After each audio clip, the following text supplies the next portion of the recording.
কোন কোন লক্ষণ দেখা দিলে বুঝতে হবে মুরগির রানীক্ষেত রোগ হয়েছে। রানীক্ষেত রোগ থেকে বাঁচার উপায়।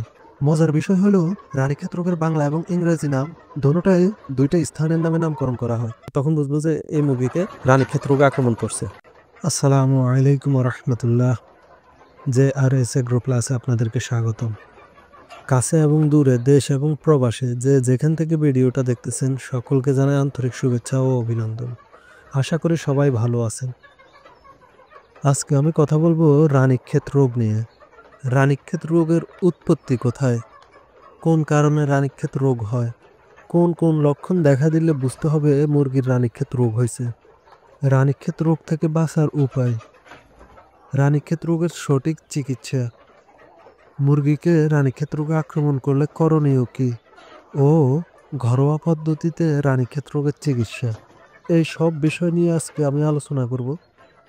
রানীক্ষেত রোগ সম্পর্কে A to Z জানতে হলে ধৈর্য ধরে পুরো ভিডিওটা দেখুন। আর আপনি যদি আমার চ্যানেলে নতুন হয়ে থাকেন তাহলে চ্যানেলটা সাবস্ক্রাইব করে দেবেন এবং পরবর্তী ভিডিও পেতে বেল আইকনটা ক্লিক করুন। চলুন আমরা জেনে নিই রানীক্ষেত কি। রানীক্ষেত হলো একটা ভাইরাসের প্রজাতি। এর বাংলা নাম রানীক্ষেত আর ইংরেজি নাম নিউক্যাসল ডিজিজ ভাইরাস, যার সংক্ষিপ্ত নাম NDV। এটি একটি প্রাণঘাতী ভাইরাস। রানীক্ষেত রোগের উৎপত্তি। রানীক্ষেত রোগের উৎপত্তি স্থান নিয়ে ভিন্ন জনের ভিন্ন ভিন্ন মত আছে। মজার বিষয় হলো রানীক্ষেত রোগের বাংলা এবং ইংরেজি নাম দোনোটাই দুইটা স্থানের নামে নামকরণ করা হয়। রানীক্ষেত রোগের উৎপত্তি প্রথমত 1926 সালে ইন্দোনেশিয়ায় দেখা যায়। এরপরে 1927 সালে ইংল্যান্ডের নিউক্যাসল আপন টাইনে শনাক্ত করা হয়েছিল। আর অনেকের মতে এটি সম্ভবত 1898 সালে প্রথম দিকে দেখা দেয়, যখন একটি রোগ উত্তর পশ্চিম স্কটল্যান্ডের সমস্ত গৃহপালিত পাখিকে নিশ্চিহ্ন করে দেয়। তারপরে ভারতের উত্তরাখণ্ড রাজ্যের রানীক্ষেত শহরে রিপোর্ট করা হয়েছিল।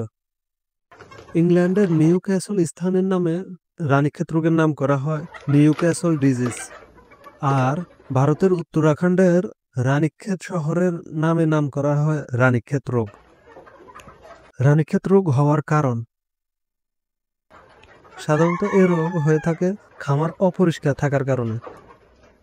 এটি একটি ছোঁয়াচে রোগ। এটি আক্রান্ত হাঁস মুরগি ও পশু পাখির মাধ্যমে ছড়ায়। এটি পশু পাখির লালা, মল ও পালকের মাধ্যমে ছড়ায়। যদি রানীক্ষেত রোগে আক্রান্ত মৃত কোনো মুরগিকে এখানে সেখানে ফেলে রাখে, তখন যায় এটি কাক, চিল, শকুন, কুকুর ও শিয়ালের মাধ্যমে ছড়িয়ে থাকে। এটি আক্রান্ত খামারের কর্মীদের পোশাক আশাক এমনকি জুতার মাধ্যমেও ছড়ায় থাকে। যে পাত্রে রানীক্ষেত রোগ আক্রান্ত মুরগি খাবার খায়, ঠিক একই পাত্রে যদি ভালো কোনো মুরগি খাবার খায় তখন পাত্রের মাধ্যমেও রানীক্ষেত রোগ ছড়াইতে পারে, এমনকি এই রোগ বাতাসের মাধ্যমেও ছড়ায়। তাই আমাদের উচিত, যদি কোনো খামারে রানীক্ষেত রোগ আক্রমণ করে তাহলে যে মুরগিগুলো সুস্থ আছে এগুলা থেকে অসুস্থগুলো আলাদা করে নেওয়া, এবং যদি কোনো মুরগি মারা যায় রানীক্ষেত রোগে তখন ওই মুরগিকে আমরা এখানে সেখানে ফেলে না রেখে মাটিতে পুঁতে ফেলবো। যখনই আমরা কোনো খামারে ঢুকবো এর আগে জীবাণুনাশক ব্যবহার করব। কোন কোন লক্ষণ দেখা দিলে বুঝবো মুরগিকে রানীক্ষেত রোগে আক্রমণ করেছে। এই রোগ দেখা দিলে হাঁস মুরগির শ্বাসতন্ত্র, স্নায়ুতন্ত্র, পরিপাকতন্ত্র আক্রান্ত করে। হাঁস মুরগির পরিপাকতন্ত্রে আক্রমণের কারণে মুরগি সবুজ বর্ণের অথবা সাদা বর্ণের ন্যায় পাতলা মল ত্যাগ করে। আর স্নায়ুতন্ত্রে আক্রমণের ফলে মুরগির ঘাড় বাঁকা হয়ে যায়। যখন দেখবো যে মুরগি সবুজ বর্ণের পায়খানা করছে বা সাদা বর্ণের পায়খানা করছে এমনকি মুরগির ঘাড় বাঁকা হয়ে গেছে, তখন বুঝবো যে এই মুরগিকে রানীক্ষেত রোগে আক্রমণ করছে। রানীক্ষেত রোগ স্থায়ী থাকে 6 দিন। 6 দিনের ভিতরে যদি সুস্থ না হয় তাহলে মুরগি মারা যায়। আর যখন দেখবো যে কোনো মুরগির ডানা ঝুলে রয়েছে তখন বুঝবো যে মুরগির রানীক্ষেত রোগ হয়েছে। এটাও একটা লক্ষণ। এবং শ্বাসনালী ও খাদ্যনালীর মিলনস্থলে যদি অবশ হয়ে যায় তখন মুরগি খাবার খাওয়া কমায় দেয়। এটাও একটা লক্ষণ। শ্বাসকষ্ট দেখা দেওয়ার ফলে মুরগি হা করে নিঃশ্বাস নেয়। যখন হা করে নিঃশ্বাস নিব তখন বুঝবো যে মুরগির শ্বাসকষ্টের সমস্যা হইতেছে এবং মুরগিকে রানীক্ষেত রোগে আক্রমণ করছে। যখন দেখবেন মুরগির মাথা নিচু করে এবং চোখ বন্ধ করে চুপচাপ এক কোণে বসে থাকে, ঝিমায়, চোখ ফুলে যায়, মাথা ফুলে যায়, তখন বুঝবেন যে মুরগির রানীক্ষেত রোগ হওয়ার সম্ভাবনা আছে। অন্যান্য লক্ষণগুলোর মধ্যে রয়েছে বিষণ্ণতা, খাদ্য জল গ্রহণের পরিমাণ হ্রাস, ডিম উৎপাদন বন্ধ হয়ে যায়, ডিমের খোলস নরম হয়ে যায়, আরও তীব্র অবস্থায় শ্বাসকষ্ট, বমি, কাশি, হাঁচি, কম্পন, খিঁচুনি, পক্ষাঘাত, হলদে সবুজ তরল পায়খানা হতে পারে, এমনকি মুরগির শরীর ক্রমশ জলশূন্য হয়ে যায়। এসব লক্ষণ দেখা দিলে বুঝবেন যে মুরগির রানীক্ষেত রোগ হয়েছে। যেসব কাজ করলে রানীক্ষেত রোগ হয় না তা হলো মুরগি রাখার স্থানকে পরিষ্কার পরিচ্ছন্ন ও জীবাণুমুক্ত রাখতে হবে। খোলামেলা বায়ুযুক্ত সূর্যের আলো আসে এমন স্থানে খামার করা বা মুরগি রাখা, চারপাশ আবর্জনা মুক্ত রাখা। রানীক্ষেত রোগ সাধারণত বর্ষাকালে বেশি দেখা যায়, তাই স্যাঁতসেঁতে জায়গা বর্জন করা, অন্যান্য বন্য পাখি বা বন্য প্রাণীর সংস্পর্শে বা খাদ্য বা বস্তুর দূষণের মাধ্যমে পরোক্ষভাবে রানীক্ষেত রোগ হতে পারে।